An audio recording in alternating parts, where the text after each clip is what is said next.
ঘটিত বাংলাদেশ জাতীয় দল তার বিরোধী দীর্ঘদিন যাবৎ বাংলাদেশ জাতীয় দল হাল ধরেছিলেন।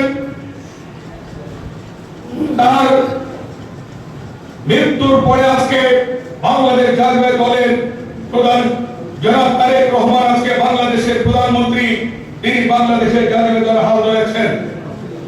আমি একজন রাজনৈতিক কর্মী হিসাবে বিশ্বাস করি তারেক রহমান বাংলাদেশ জাতীয় দলকে এখন যেভাবে পরিচালনা করছে সেভাবে যদি বাংলাদেশের সরকারকে পরিচালনা করে ইনশাআল্লাহ বিএনপি আগামী ৫টি বছর ক্ষমতায় থাকতে কোনো সমস্যা হবে না ইনশাআল্লাহ।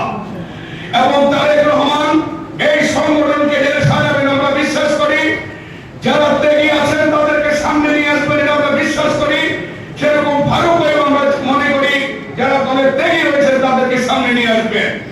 আমরা আগামী দিনে তারেক রহমানের হাতকে শক্তিশালী করার জন্য, আমরা বাংলাদেশ জাতীয় দলকে শক্তিশালী করার জন্য আমরা সকল ভেদাভেদ ভুলে গিয়ে ঐক্যবদ্ধভাবে কাজ করব, এই আশা আমরা রাখছি এই ইউনিয়নের নেতৃত্বের প্রতি।